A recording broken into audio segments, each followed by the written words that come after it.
Hello, everyone. I see some attendees starting to join us. We are going to get started in a couple of minutes.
All right, it is 12:30, so we're going to kick off our discussion for today. So good afternoon and welcome to our webinar. My name is Megan Hiles. I'm the Marketing and Business Development Manager at Corrigan Krause, and I'm going to be guiding our discussion today. Thank you for taking the time to join us as we talk about an important topic within the construction industry. Our goal for today is that you walk away with actionable takeaways to help you build a strong and clear financial foundation for your company. We have two incredible speakers today, Dennis DeLugas from Corrigan Krause and Aaron Evanchik from Han Lozier. I'm going to start by having Dennis and Aaron give a brief introduction. We'll go over a few housekeeping items and then we'll jump into our discussion for today. So I'm going to turn it over to Dennis at this time.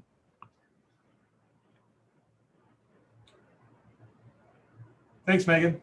Hopefully you guys don't hear the rain because now it's downpouring and we're on the top floor of the building, so it's raining pretty hard. So I'm Dennis DeLugas, as Megan just announced, and I'm a director at Corrigan Krause, and I'm in charge of our construction services here. Corrigan Krause, we're a regional accounting firm. We have about 90 employees in 3 locations in Ohio: Mayfield Heights, Westlake, which I am at currently, and Medina. And we work with privately held businesses from cradle to grave and all that fun stuff in between. At our CK Construction Group, we have about 13 members of our group, and we work with our construction companies to spend a lot of time of what we're going to be talking about today, working on that financial foundation and also some different items that are related to construction. And I know a lot of work in process, a lot of tax planning around your WIP schedule. And so we spend a lot of time with our clients making sure the infrastructure is in place. All right, and I'm going to pass it over to Aaron to give a little introduction about Aaron and Han Lozier. First, put my good looking picture up. Good afternoon, everybody. I want to say hello to a few people whose name I see on the list who are friends or colleagues. Thank you for joining us. My name is Aaron Evanchik. I'm a partner in Han Lozier's Construction Group. I'm thrilled to be here and participate with Dennis.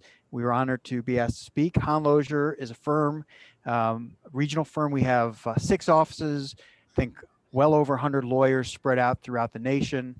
Our construction group here has been ranked again for the 2nd year by Construction Executive Magazine in the top 50. We're ranked in Chambers. We represent both some of the huge national construction companies. Here, more locally, we represent some of the regional and family-owned companies, which is really my sweet spot, my bread and butter. We help them with succession planning. We help them with labor and employment issues. Sometimes we help them with intellectual property issues. We spend a lot of time drafting and reviewing contracts. As soon as the call's over today, I got 2 contract calls yet this afternoon. We spent a lot of time dealing with disputes. I was supposed to be in a jury trial today, so luckily that got resolved at all different levels. And so we're thrilled to be here. This is an important topic to talk about when we ultimately go into court, whether it's or arbitration or mediation, being able to demonstrate how much money you're really asking for and why. So we're thrilled to be here. Thank you. Thank you both so much.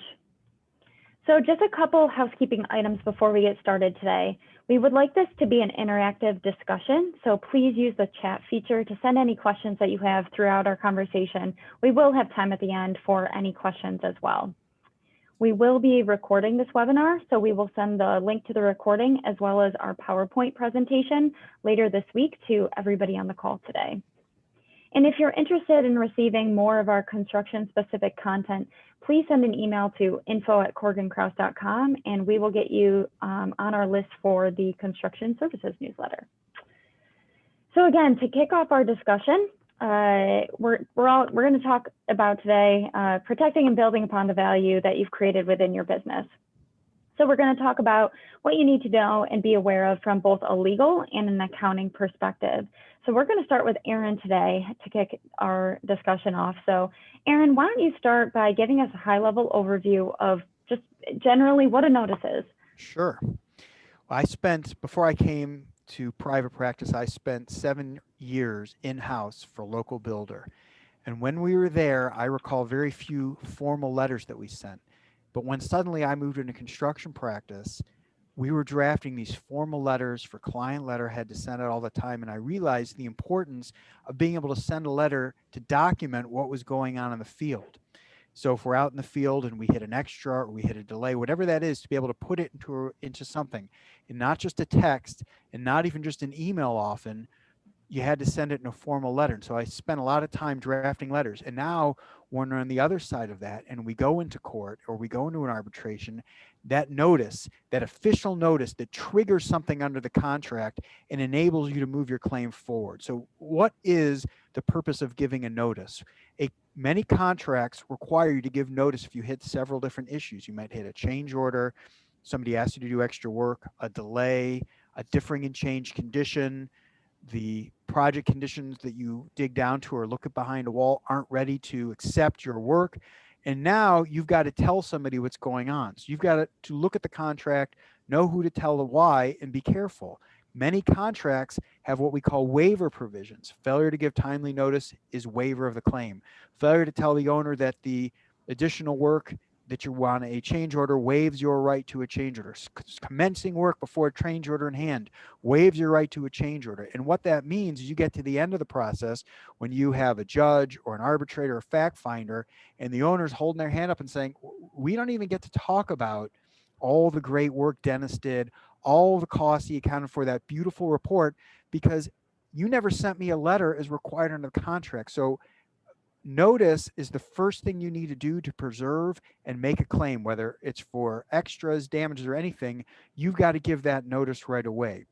When you're an upper tier, when an owner puts a notice provision in a contract, it's because they want to know right away what's going on. What they want to avoid is getting to the end of a project at closeout and suddenly having a contractor dump a bunch of beautiful reports from Dennis or others on their lap saying, hey, we want another 500,000 or million or $5 million more. And they say, whoa, you didn't tell us this during the course of the project. Had you told us timely, we could have reviewed it with you. We could have mitigated damages. Heck, if we would have known it was this expensive, we would have told you just move on to the next thing. So that really is the purpose of notice, why notice is given under the contracts, so that the contractor makes sure they preserve their claim and the business owner or the upper tier customer knows what's going on in real time and can deal with it in real time.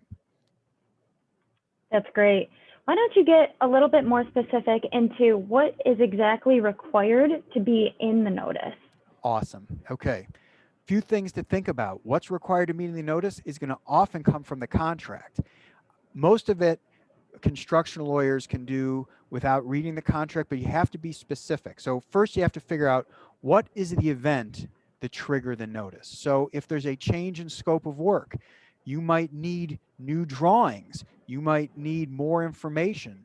And so you've got to ask for that in writing. And sometimes when the owner's telling you or your customer is telling you to go make a change, but you can't simply make that change without you taking on design responsibility, you've got to say, I'm stand ready, willing, and able, but you got to give me a new drawing or a new document for me to review and price, and then I'll be able to price and give it to a change order. So that would be the type of information you have if there's a change in scope. If there's a delay, oftentimes, depending on the contract form, you got to give notice within a certain number of days after the event that triggered the delay occurred.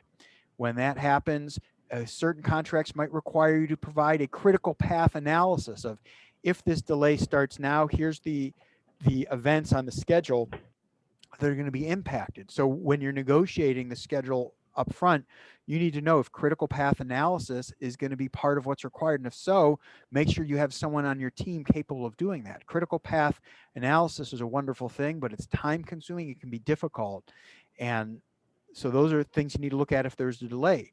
If there's a differing and change condition, you dig down and find new or different materials underground, or you're working behind me on this wall and there's asbestos in the wall. Most contracts require you to give notice and then stop to enable the owner to investigate and see what's down there before you go forward. Oftentimes, if you go forward without giving that notice, you have waived your claim. One thing we saw a lot of in the last year and a half was what we call a force majeure event, whether it was COVID or sometimes, as Dennis mentioned, right, he said it's raining hard outside his window. So if you're on a construction project, those sorts of events, those force majeure events, are often excusable delays. And we're going to talk about delay a little bit later, but not compensable delay. So contractors out in the field, and they say, everybody knows it's raining today. Everyone knows I can't work. Everyone knows I can't move dirt. And it happens tomorrow, and it happens the day after, and we lost a week, but everybody knows it. It's in our daily report. It's in their daily report. They know it.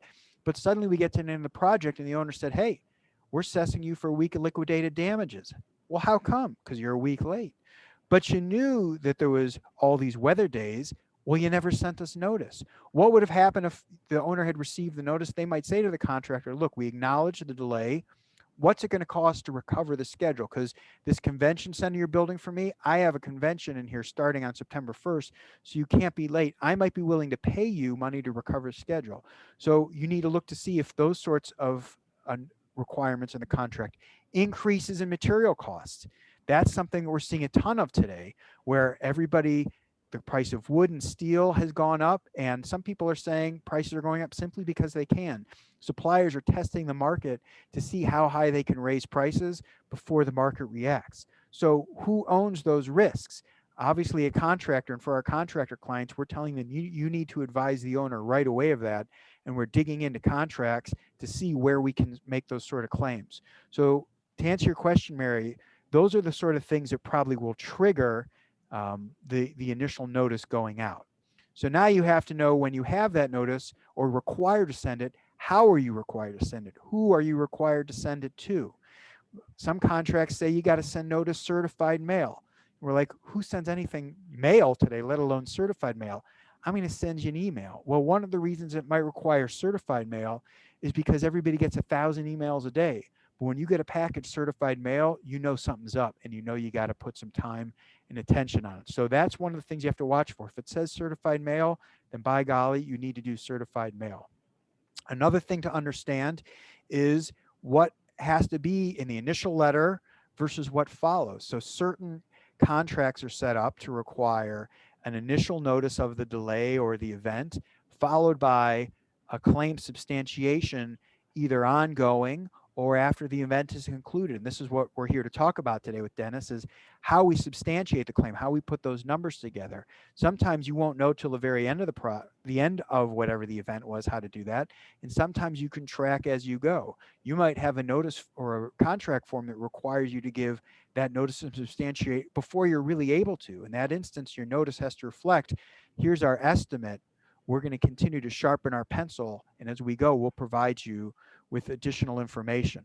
You know, the AIA contract form might have a 21-day notice requirement and might not require substantiation or claim substantiation on, versus you compare that to an ODOT contract form. ODOT requires initial oral notice plus early written notice within 48 hours, followed by additional substantiation. There's a whole process that ODOT goes through, and you can come to the very end of that process and file suit. And the thing that ODOT will look back on, say, you forgot to send us that first 48-hour notice.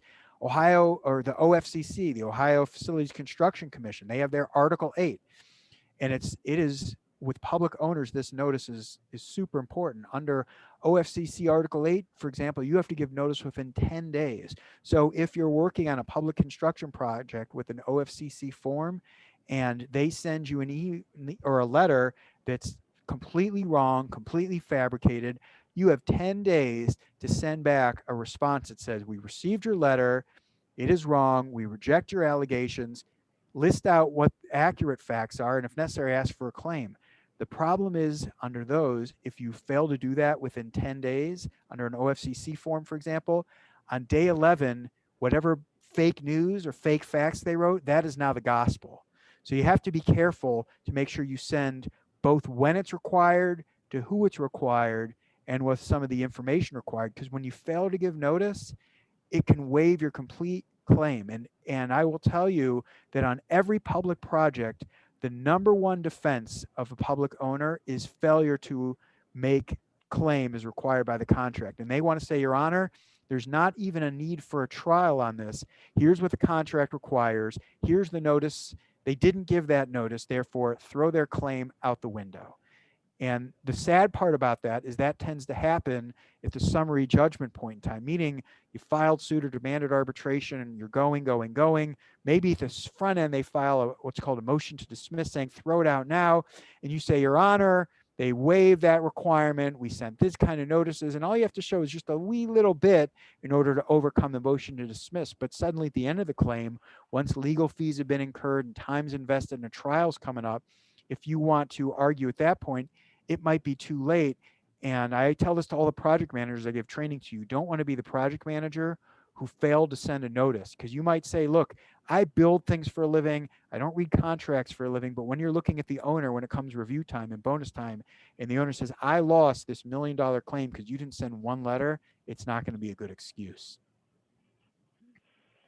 Yeah, and you bring up a good point. Just the past year and a half, there's been a lot of unexpected things that have popped up. So I know you had talked a little bit about before about the different items that require or will trigger a notice. So why don't you dive into a little bit more the different types of delays and extra damages? Sure, absolutely.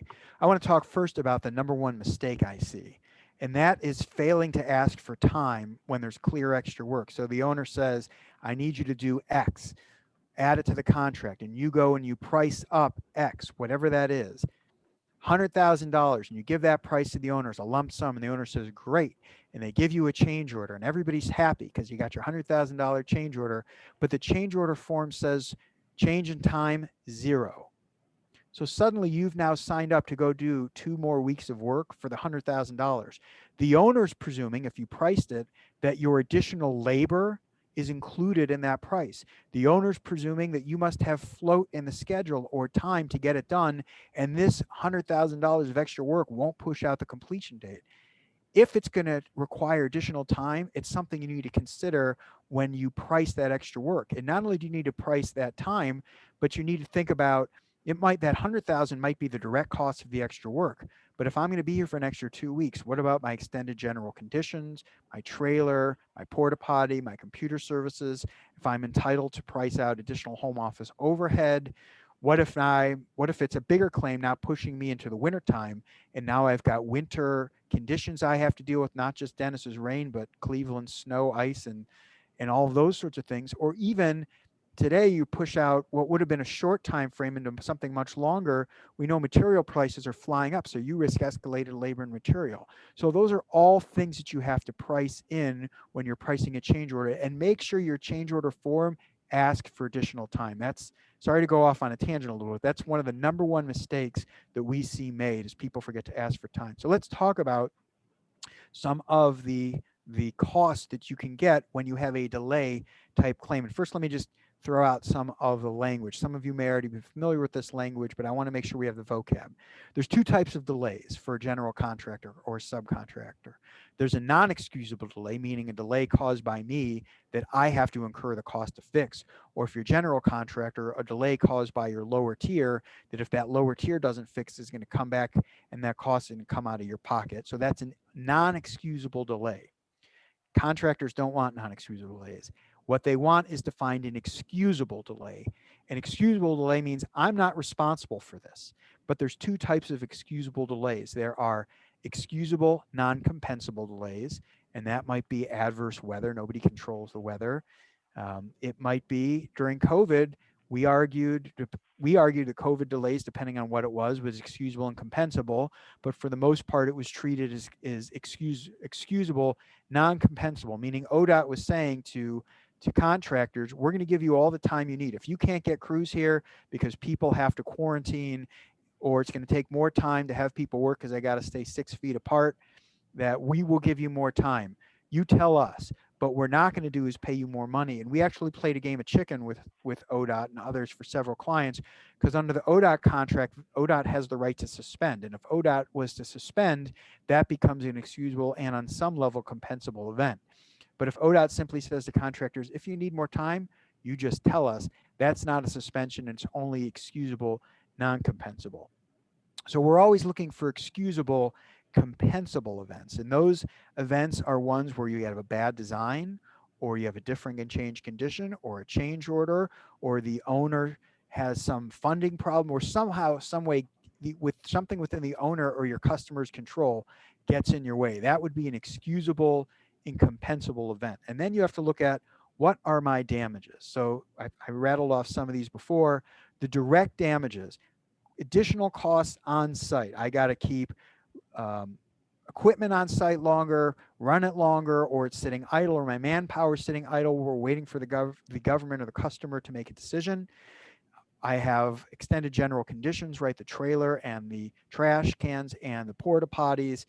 I've got to keep a staff out there. I've got to keep a staff in the office longer focused on this. Again, escalated labor, material, and winter conditions. Those are all the sorts of delay costs that we deal with. And when you're doing this, and I know Dennis is going to talk about this a little more, being able to cost code and be able to track these things. So when you're in, and I hope I'm not jumping ahead, and I am a little bit, so I'm not going to jump ahead because I know that's another topic. The additional types of costs, and these are ones that you might need a consultant on, are your loss of efficiency. So if at COVID, before COVID, you could make a certain production, and now COVID hit, and you've got to send people in single pickup trucks rather than 2 to 4 people in a truck, and you got to keep 6 people 6 feet apart, and all those things, you've been impacted. So you might have what we call the measured mile, where we look at, here's the rate we got during the unimpacted time. We were able to get 6 units done in an hour, but when we have to stay all that distance apart, we're getting 4 units done an hour. So that delta, that 2 units per hour that we're not getting, that's your measured mile, and you use that to calculate a claim. Sometimes clients don't do that good of a job at all in tracking. And hopefully, if you're here listening in, you want to be able to track those things. And they say, hey, here's what my bid cost was. I expected to spend this much. Here's what I spent. That delta, that's what I want you to pay me, a total cost type claim. And those are generally frowned upon. People want to see you actually keeping track of your numbers. And sometimes you can have what's called a modified total cost. I know that a little bit this was on me, but the rest was on you, Mr. Owner, and so I'm going to hit you for the rest of my claims, Mr. Owner. And I think the real meat and potatoes of why we're here today is on tracking these kind of costs. So how do contractors track the costs? I'm going to let Dennis get into some of the accounting on it, but in my world, it means keeping accurate records. And today it is so easy to take a picture and document in real time. Every one of us has a movie studio in our pocket to document what we're seeing in the field in real time and put it in an email and send it up to the owner. The owner directs you to proceed. Here's what we do. We give the notice, we send the email. But your daily reports, contractor daily reports, are critical. And those daily reports should break out where you're doing base contract work versus where you're doing extra work. And you want detail on the number of people working, the equipment being used, the materials being used, areas where they're working, times, with precision, so that at the end of the day, when an accountant or forensic accountant's looking at it, they can say, okay, there's this many people doing this many people doing that, and we have real-time created records. That's so important. Today, photos as well. I know a lot of people use online systems to create daily reports, and it's so easy to take photos and load those in and show, here's why the drywall wasn't ready. If I'm the drywall contractor, because I got to put an electrician or an HVAC guy standing in my way, punching holes. If you're able to have those pictures and then show it to somebody in my daily report, therefore I had to remote my guys. We were all supposed to work linear in a room, but I moved them from room A to another room way at the other end of the hall because it was all that was available. Here's the amount of time. They left this room at 12:53. They got to that room and set everything up at 1:30. That's an additional mobilization. I need to track that. That enables Dennis and the accountants to be able to cost that and with precision put those things in front of an arbitrator or a judge who says, yes, I see clear math here. Clear math equals clear claim equals success. That's great, Aaron. And I think there's a lot of actionable takeaways there. So say somebody's doing all the right things. They're providing the notices on time, they're including everything that they need to within these notices. What happens when a customer refuses to cooperate? Yeah, and that's sadly what we see a lot. The first and most important thing is to know the contract process and to make whatever claim is required. That's the most critical thing so that you don't waive it. But one of the things that we often see is a dispute on whether or not it's extra work, what we call a scope dispute. Contractor says, that's extra work, I don't own it. Owner says, that's your work. If you don't proceed, we're going to default you.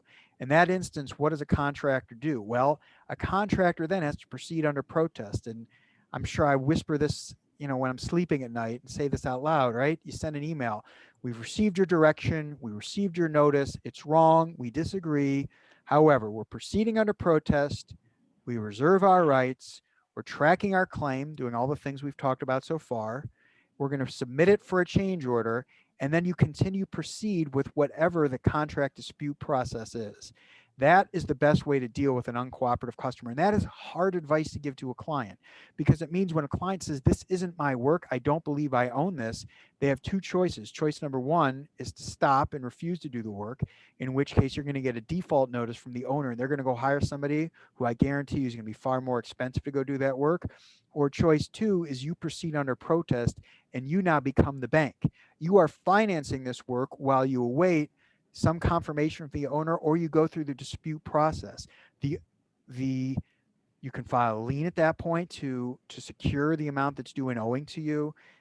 And you can push the dispute process as quickly as possible. There's nothing that requires you to get to the end of the project before you file suit.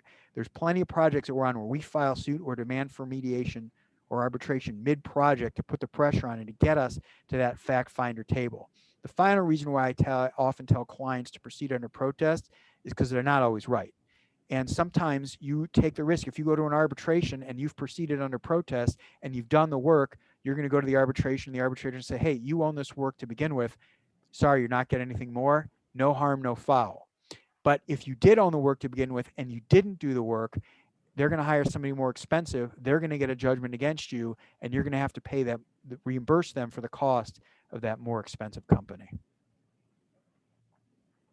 A lot of great takeaways from that, and a lot, now that we have a good understanding from a legal perspective of the different things that we should be watching for, jumping over to Dennis for a couple questions.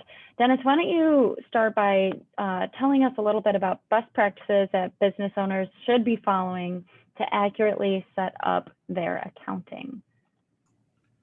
Thanks, Megan, and thanks, Aaron. I always like when the attorneys talk because it's always interesting, but it's always scary. And my accounting will not be scary on there because with what we do, I figure that there's a lot more leeway in what we're doing than there is what Aaron's doing because, accounting for the most part has always been looking in the rearview mirror. We're trying to work with our clients now to get them to look out the windshield more.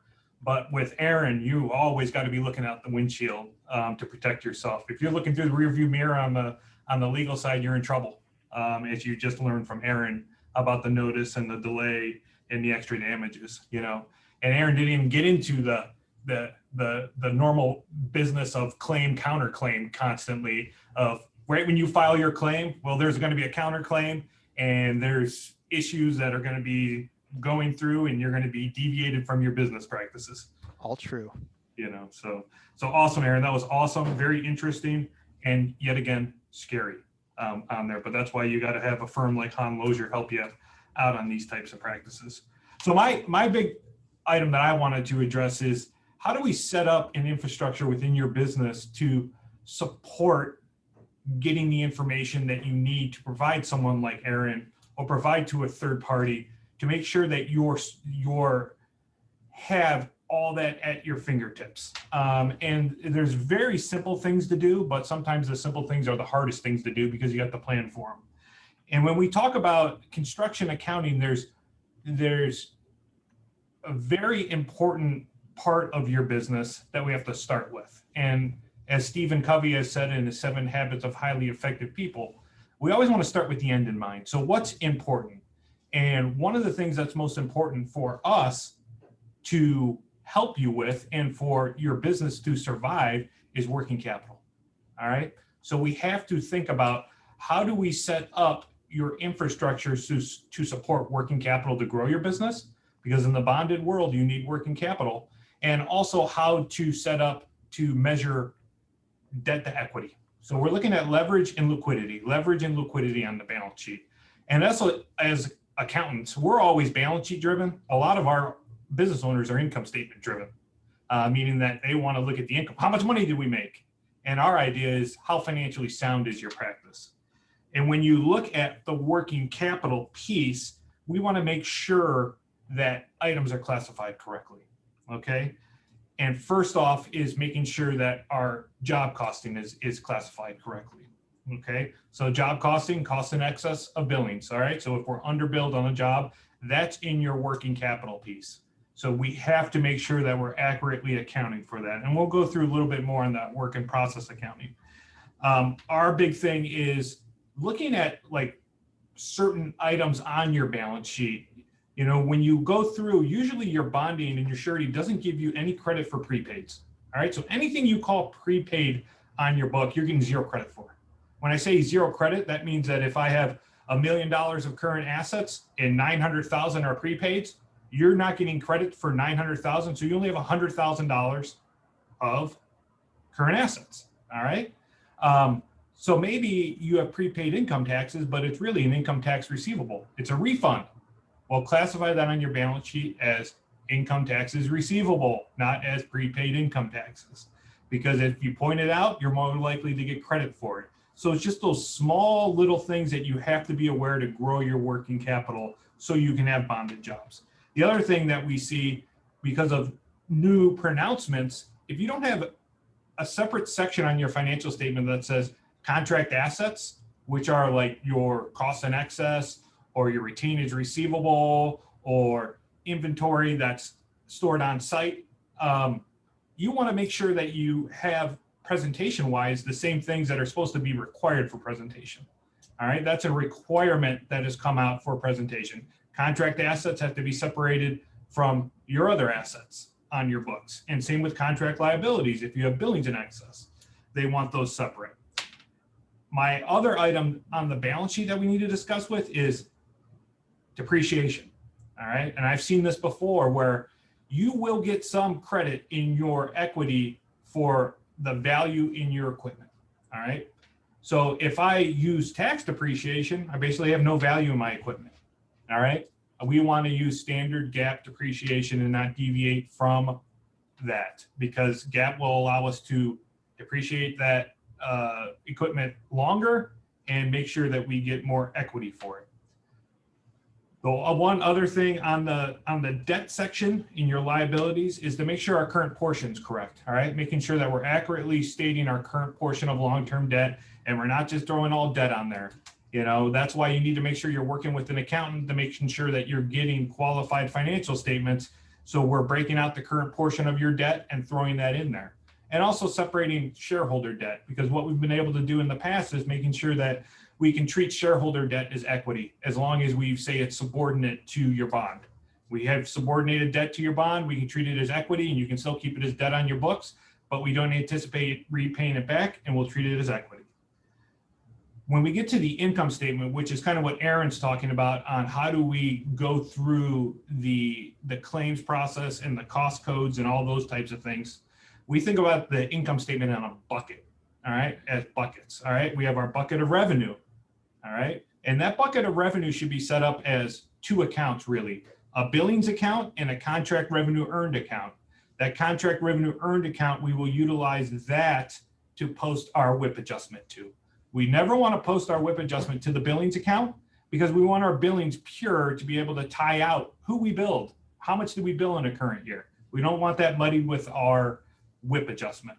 The other bucket is direct job costs, and those are easy to tell. All right, direct job costs, direct materials, direct labor, subcontractors, rental equipment on the job, easily identifiable job costs. All right, and also making sure that your cost codes are set up.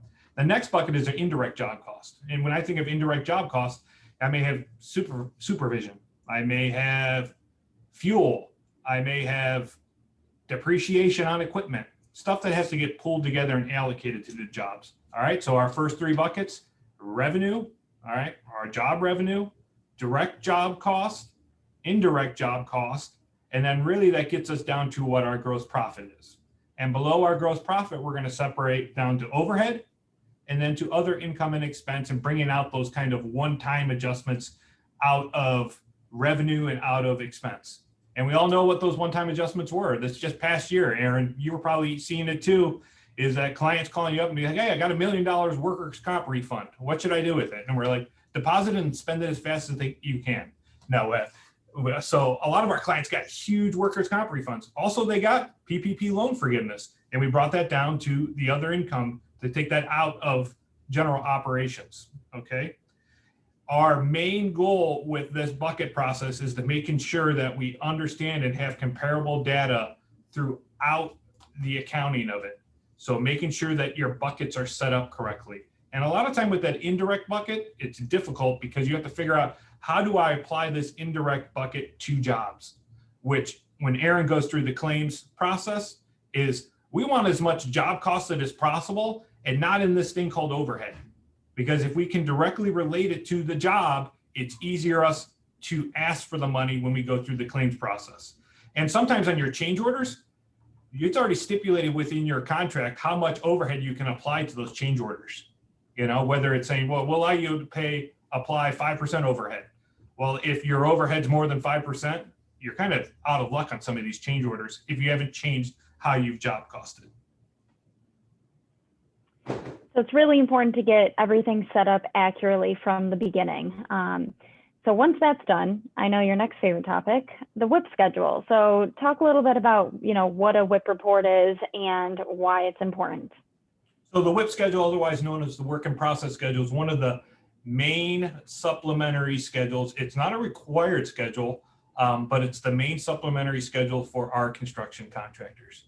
And it shows at any point in time, as of the balance sheet, where is this job? Are we ahead of the money? Are we behind the money? Are we overbilled? Are we underbilled?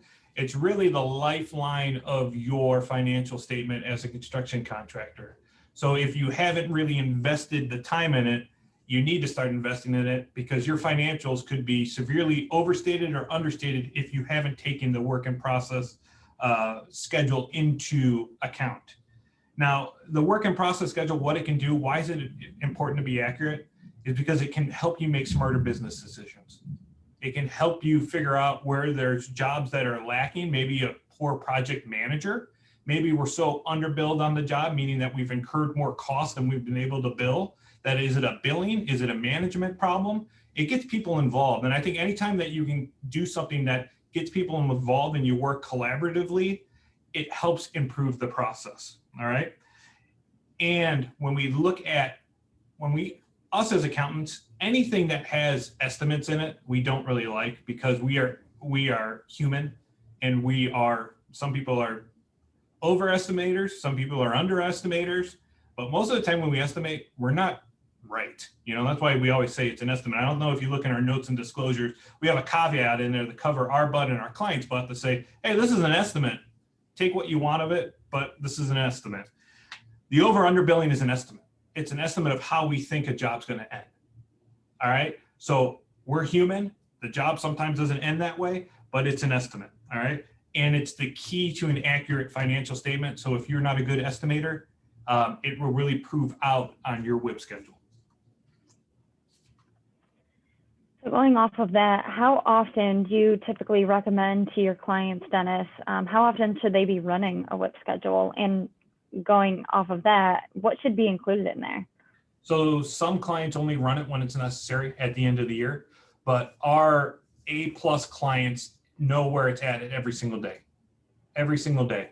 And they involve their project managers on it, okay? So they're treating the WIP schedule more like the financial statement, all right? So that's really the only thing that they're really managing their business is on the WIP schedule. And they're looking at it multiple different ways. Maybe they're looking at the WIP schedule as it gets reported on your balance sheet with your cost in excess and your billings in excess, but maybe they're also looking at cash flow by job and looking at which jobs are the winners and which jobs are the loser on cash flow and how do we change that around. My recommendation is that you should run it as much as possible as long as you're sharing it collaboratively with the people that can affect the WIP schedule. If you're running with it and you're only sharing it with your finance department, then what's the point of it? If I can't go on with the project manager to say, hey, PM, this is where we're currently at. Why are we so underbilled? And he goes, well, that's weird. I had a billing already done. Well, maybe that billing got applied to the wrong job underneath the customer that you already had another job with. So if you're not proactively using your project manager there, I would say that you should run it as much as necessary to review it. But if you're not sharing it with people, I mean, it's pretty much useless. The other thing that you said, Megan, is like what should be included on there. It's easy to make a work in process schedule. All right, you only need 4 items. You need 4 items on there. So you need the total job revenue to be expected, plus change orders, the total estimated cost to be incurred on that job, plus change orders, assuming this job's continuing. You need the total billings to date, all right? And you need the total incurred cost on that job to date. Once you have those 4 numbers, you can calculate a WIP schedule. As long as you have those 4 numbers by job and you're confident with the estimates, you can calculate it, all right? And that'll give you a good idea of starting with it, because people look at that schedule on their financial statements and are like, wow, this takes a lot of information. But really, you only need 4 numbers. Everything else is calculated, and then you can sit back and review it.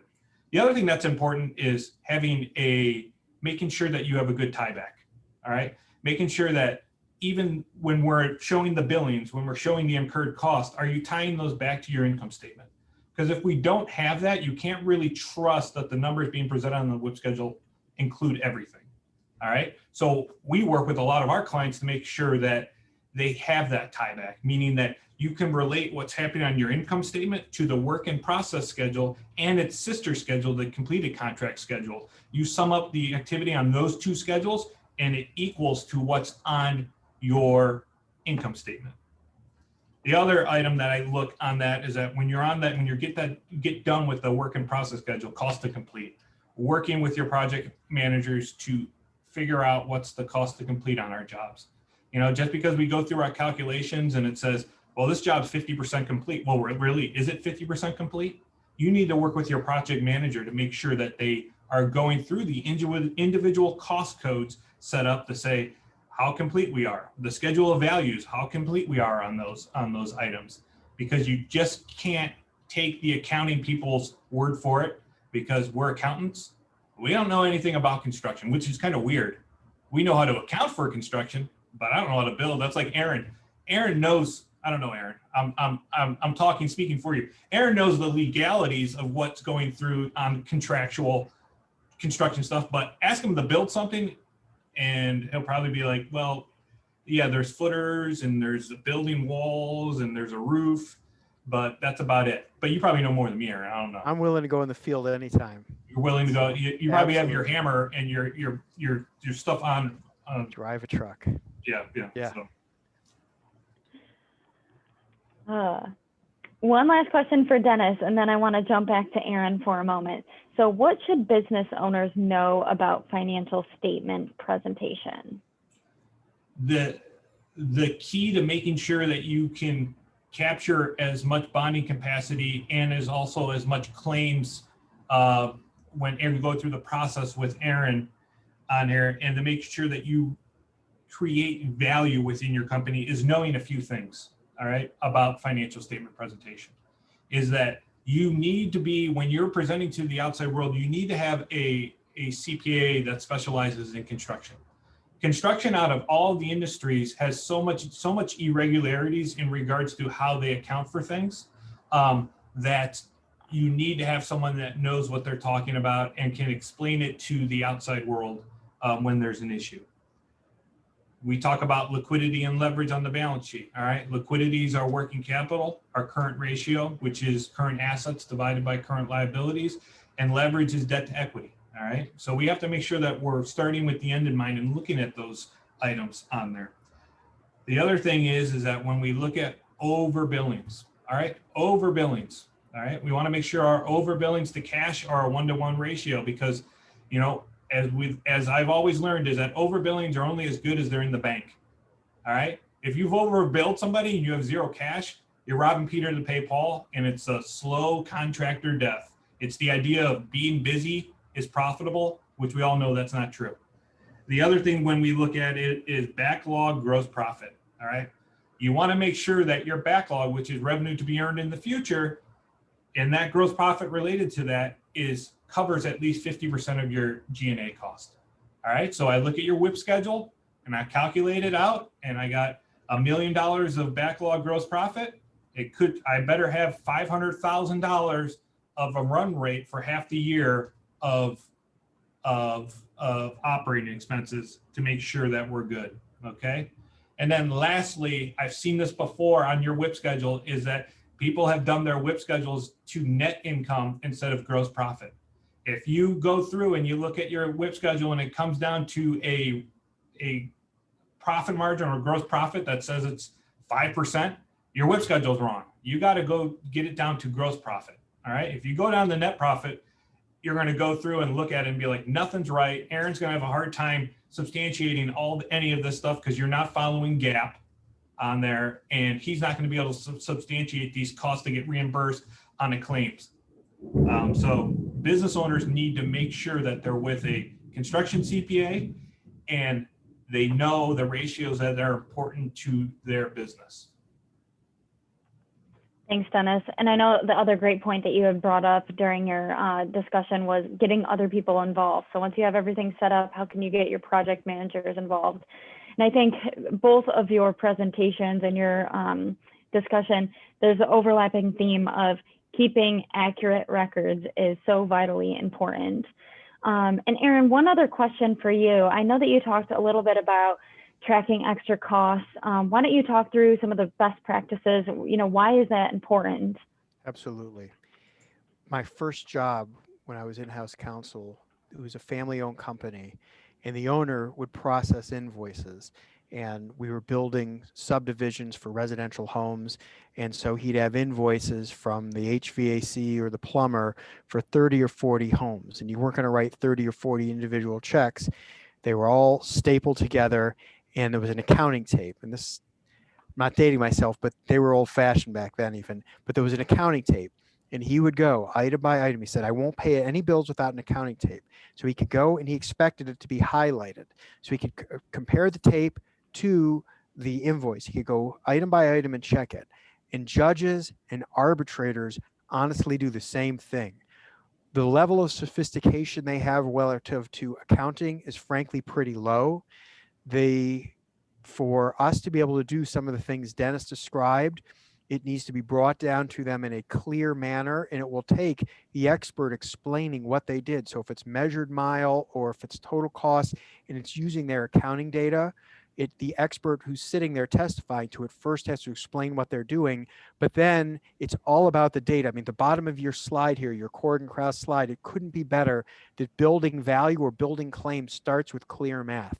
So what that means is we take the daily report, what I described before, and the information from the daily report, if it shows there was 6 men using this piece of equipment and this much material for extra, I highlight that, and that gets moved to a spreadsheet. And there's a summary spreadsheet which totals something out. And if it's daily, weekly, I have spreadsheets built on spreadsheets built on spreadsheets, so that as I go, sometimes I can't quite see over the judge's bench, but I certainly can for an arbitrator. In the world of construction, we know there's a lot of arbitration. I can watch the arbitrator as I go, and my witness testifies, and they check a box, and they check another box, and they check another box. and I watch, and they can see that our documentation, copies of invoices, copies of daily reports, if I have lower tiers, copies of their change orders, or if I've given them a new subcontract because I'm supplementing, that it's all in there, clearly identified, clearly highlighted, so that somebody can easily follow my math step by step.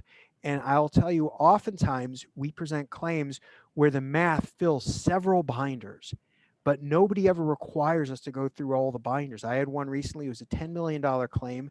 It was 6 binders, and I told the client, let's pick the 10 best. And we went through it, and they went through the 10 best. And in each one of those, we had the notice, we had photos, and we had the tracking, the math that went and supported that.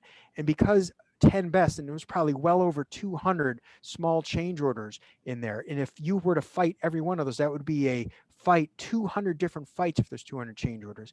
The arbitrators in that instance are waiting and counting on the opposing party to be able to dig into the math and find problems. So if I can present 5 or 10% of those, most arbitration panels will then turn to the other side and say, okay, do you have any holes in what they presented? Are you going to go through and cross them on any of that? And if they don't cross it, they're going to presume the other 90% are as good as your 10% you showed them. But even in those instances, my other 90% are still highlighted, step by step, easy math. On some level, it's basic arithmetic. And I'm able to show someone, if you can do that and you can track costs that way and summarize costs that way, ultimately we go in there with a 1-page summary and we move line item by item. A lot of those line items go to their own summary, which sometimes builds on a stack of documents this high. And if you can do that and build that credibility, it makes it much easier. Additionally, it makes it easier if the other side can attack part of your math and does question some of your numbers. For example, Dennis, you brought up direct versus indirect, and lots of contracts prohibit indirect costs as part of your damages. And we're constantly arguing where the line is between direct and indirect costs, and constantly shoving as much as possible into that direct cost category. But if somebody is able to go through and identify certain things that shouldn't be there, it's easy for me in a closing to say, look, we're entitled to it all. But to the extent you find, as they've argued, X, Y, and Z, well, it's easy for you to go pull X, Y, and Z right out. The arbitrators or the judge, it's simple arithmetic. They can line item things out. So setting them up like that, Megan, is what really enables just clear 5th grade math. Remember the TV show, Are You Smarter Than a 5th Grader?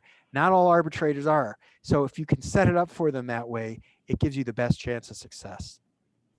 And I also like to put on that, Aaron, is that, working with, an attorney that specializes in construction, a CPA that specializes in construction, and also there's awesome construction accounting software out there that will help manage that process to make it easier for Aaron to support a claim.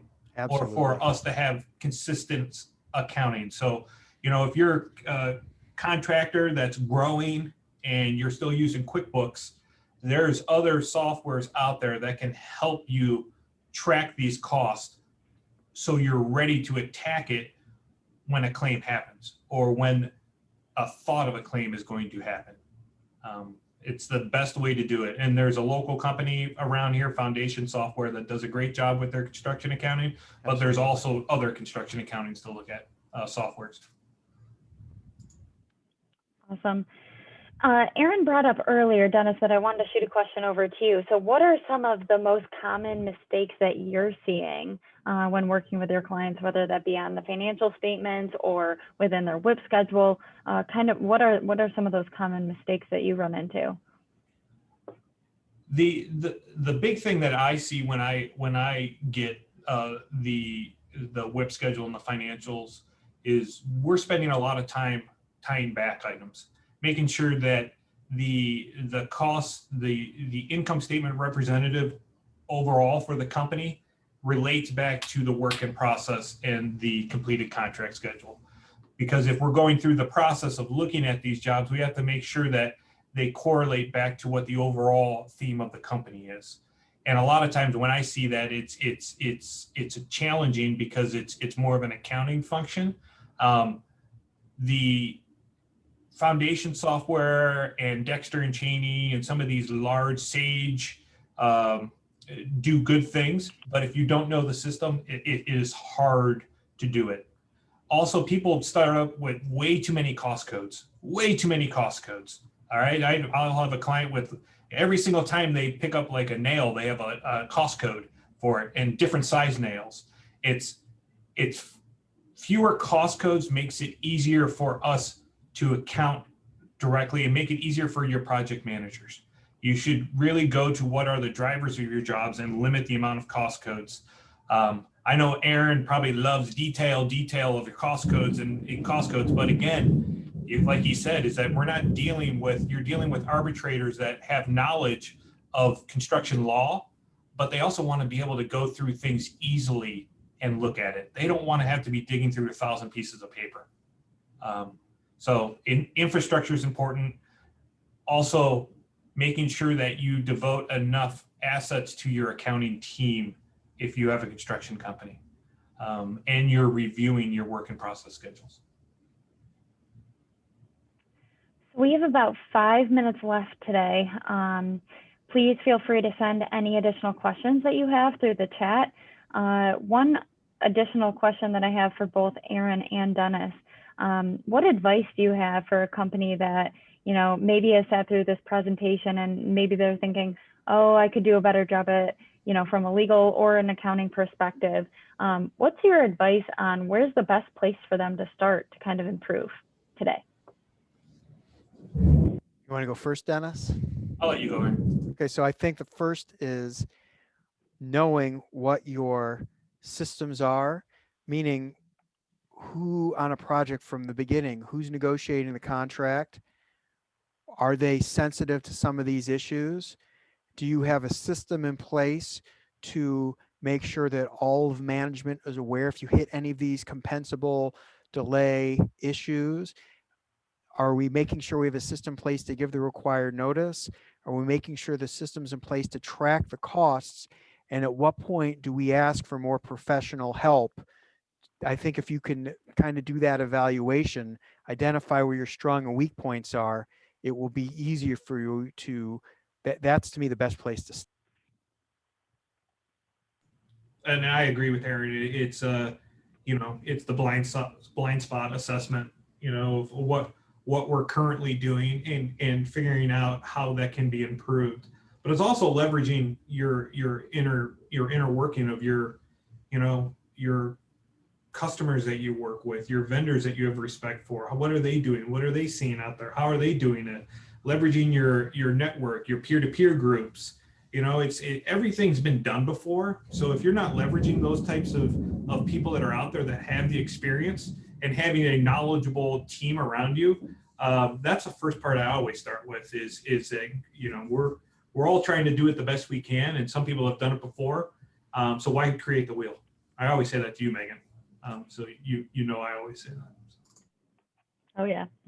No, I think that's a great point. Just making sure that you have the A team in place, right? So your attorney, your accountant, the correct software that's going to help you manage projects, meet your goals. I think that's all really key takeaways from today. I haven't seen any additional questions come through the chat, so we can go ahead and wrap up a couple minutes early. I do want to thank Aaron and Dennis again for all their thoughts, their insight, great advice for all of our attendees today. And a reminder, I will send out the recording and the PowerPoint later this week to everybody who was on the call today. But again, thank you for joining us. Thanks for spending your lunch hour with us. And any follow-up questions, feel free to reach out to me directly, Dennis, Aaron, shoot an email to info@Corrigan Krause if you need any contact information, and we will be happy to follow up with you. But thanks for joining us today. Thank you so much for having us. Thank you, Dennis, Megan, and Mary. Thrilled to participate. It was a lot of fun. Thank you, everybody, for attending. Awesome. Thanks, Aaron. And our emails are on the second and third slide from this stack. So if you have any questions or you want to shoot us an email and have it ask us about an issue that you're dealing with, feel free to do it. I'm sure that Aaron or I would be willing to help at least advise you on what our thoughts would be. Anytime. Thank you so much, everybody. Great afternoon. Thank you. Thank you. Thanks, Megan, Mary.